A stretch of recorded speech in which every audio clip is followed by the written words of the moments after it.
Nunca pensé que un solo susurro, en la oscuridad cómplice de aquella hacienda, sería el detonante de mi propia caída.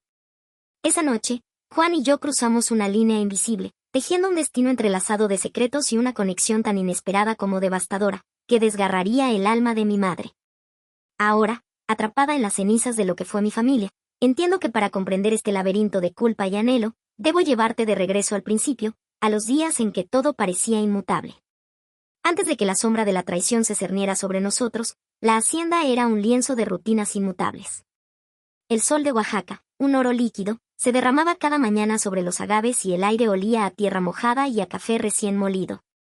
Mamá, doña Elena, era el corazón de aquel hogar, su risa resonando entre las paredes de adobe, sus manos hábiles tejiendo coloridos huipiles y susurrando antiguas leyendas zapotecas.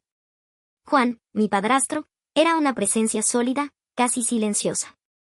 Un hombre de pocas palabras, con una mirada profunda que rara vez se posaba en mí. Lo veía como parte del paisaje, tan arraigado como los viejos sabinos que flanqueaban el camino de entrada. Sus manos, recuerdo bien, eran grandes y fuertes, curtidas por el sol y el trabajo en la finca, pero nunca me imaginé que algún día serían el mapa de mi propia perdición. Yo, Sofía, era apenas una muchacha de 17 años, mi mundo se limitaba a los libros de poemas, los paseos por los campos de maguey y las fantasías de un amor idealizado con Ricardo, el panadero del pueblo. La hacienda era mi refugio, sus muros frescos de adobe, mi santuario. Mi ropa de lino blanco y algodón, tejida por mamá, era una segunda piel, ligera, casi transparente bajo el sol. No había espacio para la turbulencia en aquellos días. Pero incluso en la quietud más profunda, la semilla de lo prohibido ya empezaba a germinar. A veces, sin darme cuenta, mi mirada se detenía en Juan. En su forma de moverse, lenta y deliberada, en el modo en que el sol se filtraba por la ventana del comedor, iluminando los hilos grises de su cabello oscuro. Era una atención inconsciente, un roce imperceptible que mi mente no registraba, pero mi cuerpo sí.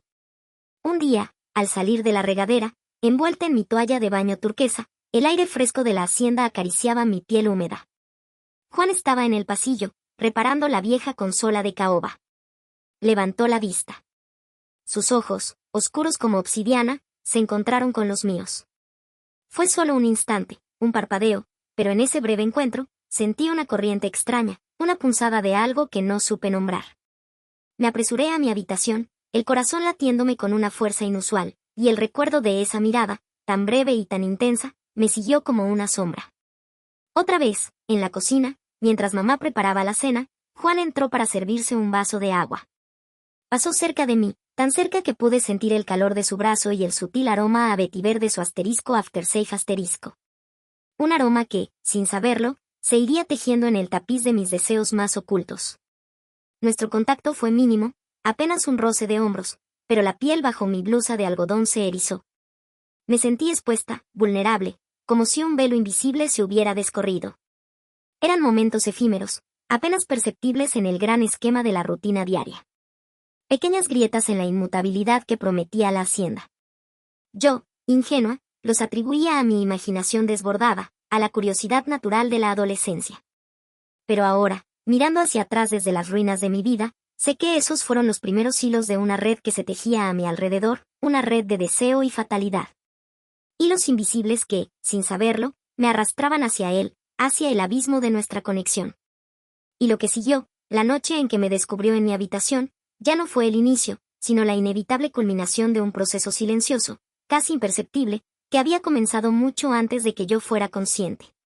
El crack de la puerta principal, el eco de sus pasos desvaneciéndose en la distancia, fue el corte más afilado que jamás haya sentido. No fue solo un sonido, sino el desgarro de un velo, la fractura de todo lo que creí conocer. Nos quedamos allí, Juan y yo, en el corazón de la sala, con el amanecer tiñendo de gris las paredes. La intimidad de la noche se había desvanecido, reemplazada por una cruda, gélida realidad.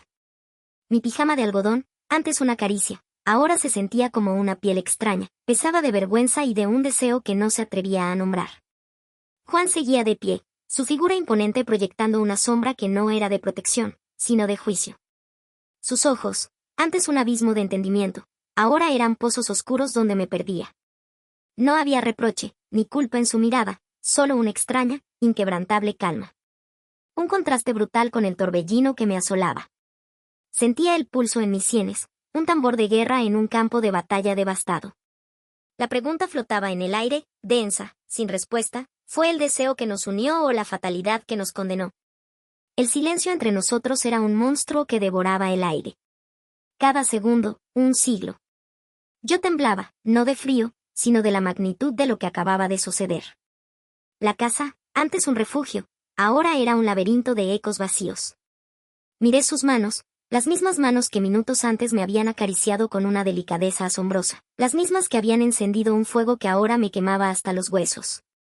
Eran manos fuertes, curtidas por el trabajo, pero que sabían desatar el éxtasis con la misma facilidad con la que labraban la tierra. No sabíamos qué hacer. Ni él, ni yo. La lógica se había desvanecido con la luz del amanecer. Solo quedaba el instinto, la necesidad primal de conectar, de entender. Juan dio un paso, luego otro, acortando la distancia entre nosotros. Mi respiración se cortó. El aroma a tabaco y vetiver, tan suyo, me envolvió, un ancla en el caos. Se detuvo justo frente a mí. Sus ojos se fijaron en los míos, buscando algo, quizás una respuesta, quizás un eco de su propio desafío.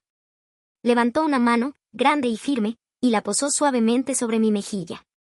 El roce de su pulgar sobre mi piel fue una descarga eléctrica, una chispa en la oscuridad. No dijo nada. No hizo falta.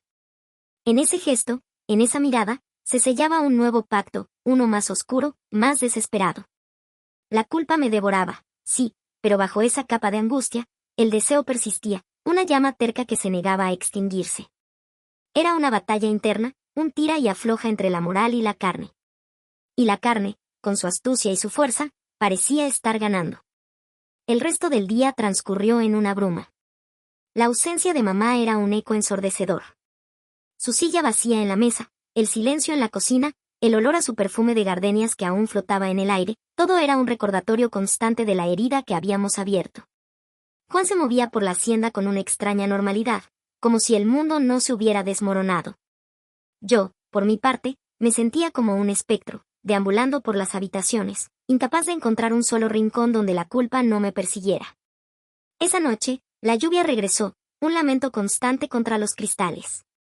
Me refugié en mi habitación, la cama de sábanas de algodón que mi abuela tejió me parecía fría, vacía.